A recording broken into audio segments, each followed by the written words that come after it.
Guys, it is probably pretty obvious by the title and the thumbnail on this video or podcast episode that I'm going to be talking about swearing today. If you do not want to hear about swearing, please do not watch this video or listen to this podcast episode, okay? You have been warned. Enjoy. G'day guys, today I want to talk to you about this book, Holy Shit!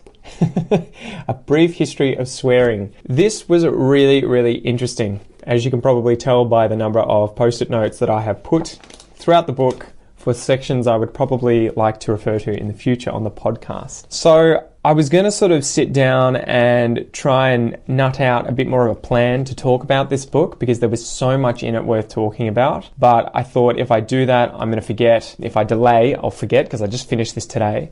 So I might just sit down and talk about it now. So I found this online whilst I was looking for some books about history of the Australian English, Australian English, but also English in general. And I was really curious to know more about swearing in English for obvious reasons, right? It's important. It's a part of the language. It's a part of every language. We do it pretty well in Australia, at least I think. My perspective's a little bit biased. But I wanted to know more about why we do it and how it's changed throughout history. So this book begins talking about what swearing was like in Roman times, right? So about 0 BC, around that period when Rome was an empire. And there were so many interesting facts, right? So it goes through, I'll give you the outline and then I'll tell you some interesting stories from this book. So we can prop it up a little bit higher here so that you can see it. The book starts in Rome and it talks about how swearing was seen and how people swore in Roman times. And you might be interested to know that obscene words like shit and fuck and cunt and everything like that, excrement related swear words that we find incredibly offensive in English, weren't really seen as that offensive back in the day in Roman times because people were exposed to shit, piss, people having sex, people getting naked and changing all the time. So it wasn't a big deal. It wasn't very offensive to talk about things that happened all the time. Throughout the chapters, they talk about the different periods throughout European history at least. So going through the Middle Ages, after the Roman Empire went under. So from about, I think, 400 AD to about 1500 AD. The Middle Ages, and in that time, this is when we had Christianity kind of going crazy, especially because no one had the capacity to sort of read or write. It was sort of controlled. Religion was really controlled by the guys at the top who decided what you could or couldn't do. And so they got to interpret the books and understand everything and also sort of control swearing as a sort of result of this, especially the swearing that was in the Bible. But at that time, because the place was so much more religious and there was this conflict going on between Catholicism and Protestantism later on in the Middle Ages, the real swearing was using the Lord's name in vain. So saying things like, oh my God, or actually the most common swear word back then was God's blood, I think, or God's bones. And the idea in the Middle Ages was that they thought there was swearing, there was giving oaths, and any time that you invoked the Lord's name, he would have to look on you, pay attention to you, and I guess bear witness to whatever promise or oath or swear you were making, right? So if you went to a marriage, you're getting married with someone, you swear to God that you're going to marry this person and God sees it and so has to pay attention to you. And it was a very sacred thing. So that was much more important at that time as well than swear words like piss and shit and cunt and dick and all of those horrible ones that we use in English today. Horrible, not so horrible. And it was more so again too because people saw each other going to the toilet. People saw each other having sex. People lived in a single roomed house together at all times. And so you wouldn't use swear words that were related to common things, right? It'd be like me telling you to get chewing gummed. You know, it's just so common that you wouldn't consider that rude. And so what happened was for the Middle Ages, it was all about using God's name because every time you used his name, especially when it wasn't giving an oath or swearing something legitimately, it was believed by the Catholics to be causing him harm, and that you would say be tearing flesh from Jesus' body, every time you used his name in vain. Okay, and this is where the sort of culture clash came, I think, because Protestantism moved away from that belief and Catholicism sort of kept going with it. And obviously in England, there was a lot of different sort of wars and controversy over those two religions controlling the country. So that happened throughout the Middle Ages. And then in the Renaissance, from the 1600s onwards, it started moving towards rude words. So it started moving away from oaths as such being the rude words that you would use, and much more towards using different parts of the body. Okay, it started shifting that way. And then only in the Victorian age, they talk about the Victorian age, did it really start to become taboo to use any kind of body parts or sexual swear words at all. Religion had kind of taken a back seat and wasn't important as it was in the Middle Ages, and people as well, because they'd shifted towards Protestantism, they didn't believe that by saying, oh my God, or God's blood or God's bones, that you were actually inflicting pain on God or that he had to notice you, the same way that the Catholics had believed previously. And so it shifted towards all of these rude words getting power that we're now talking about sexual acts, body parts, and excrement, which I found really interesting because it's still like that today, except it kind of peaked. So they were talking about during the Victorian era, so this is 1800s to 1900s, this is when everyone in England, at least in the upper class, was trying to shift away from the bottom class and really be proper, and they were using euphemisms galore, right? So they were using heaps and heaps of long-winded, complicated, delicate ways of talking about things that today you would just say with a single word. For instance, leg. They wouldn't say the word leg, they would use the word limb. There were a few of those things. You would just never refer to certain body parts. You would have to use a different word or a different way of describing them. And yeah, so that was, women covered their wrists and their ankles and their necks and everything. It went nuts. And then they go into the 20th century, and after the wars happened, World War I and World War II, I think the basic thesis was that men going to these places, hanging out together, spending a lot of time together under these kinds of conditions, they started swearing a lot more, they started being a lot more informal, and then when they came back after the wars, they sort of dissolved that Victorian prudeness, right? And so it no longer had the same sting to kind of talk about things like your penis or ankles, legs, vaginas, whatever it was, okay? So it sort of shifted down. And then that got absolutely obliterated by the time the 1960s came through, and you had the hippie era, free love, people, again, going back to having sex with a lot of partners, being naked, having their, breasts out in the street. So again, now, because that was much more common, there wasn't the same sting from using those sorts of swear words.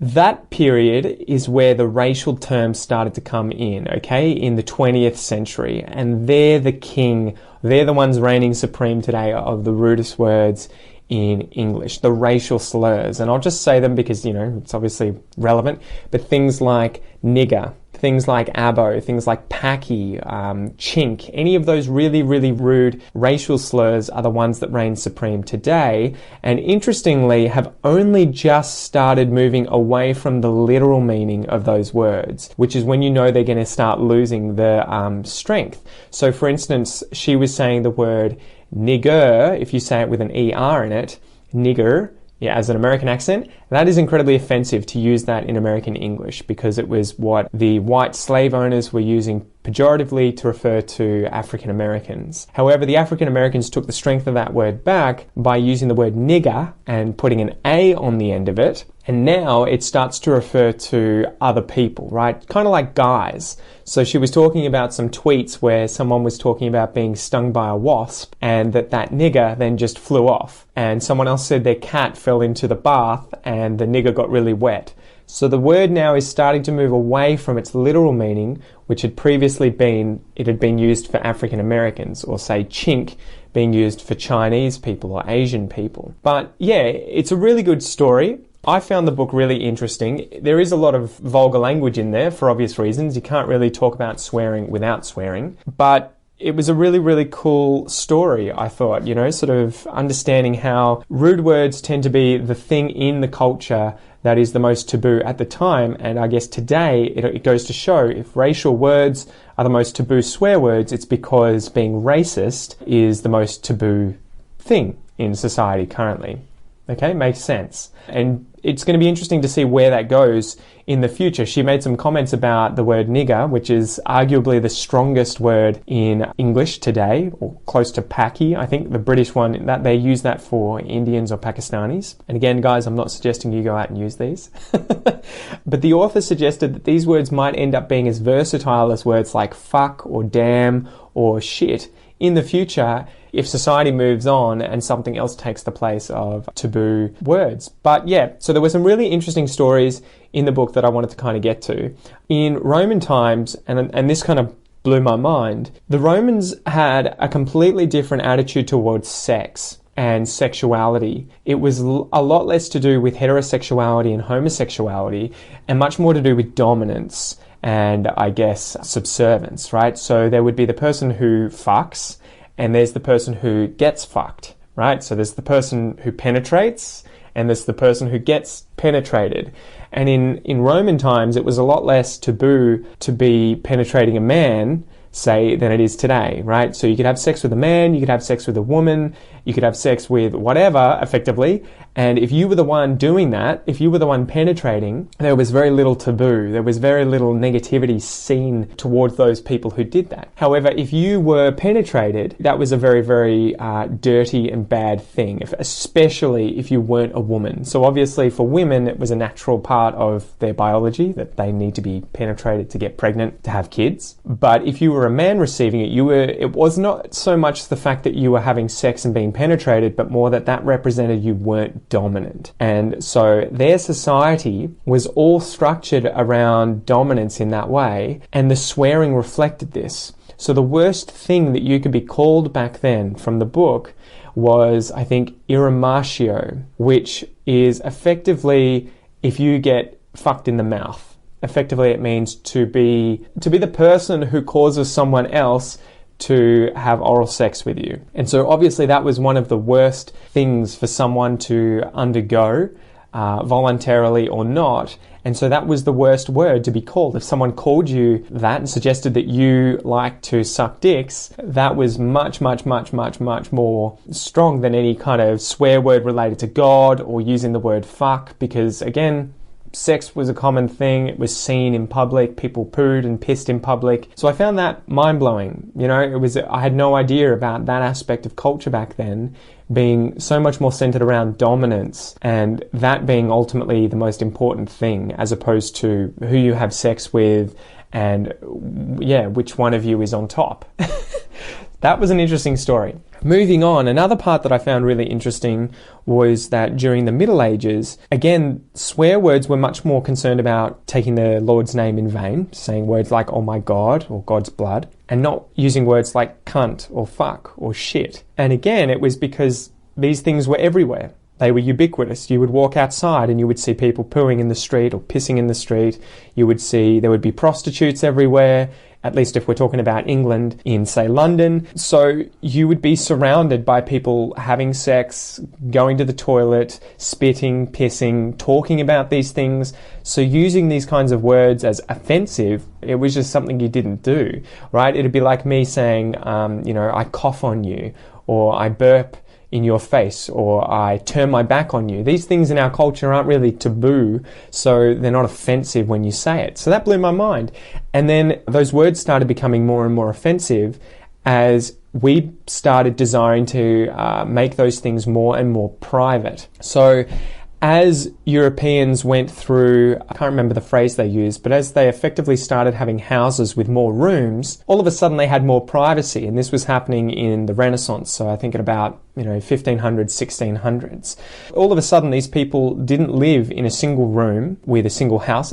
I remember what it is. It's when they created chimneys. So instead of just having a fire in the center of the house, people could now have an isolated fire in different rooms, and the smoke would go up through the chimney as opposed to through the middle of the house and then out of the roof. And so now different rooms could be occupied throughout winter as well. You didn't have to share the same room. and people started valuing privacy. So that was something really shocking to me. Obviously, in today's world, it's not uncommon for us to have extreme levels of privacy. We wear clothes, we don't get changed in front of each other, we have change rooms, the cubicles at the toilets are all single person cubicles. You know, back in Roman times, you might be sitting next to 8 different guys, all taking a crap, all shitting, and it just wasn't a big deal.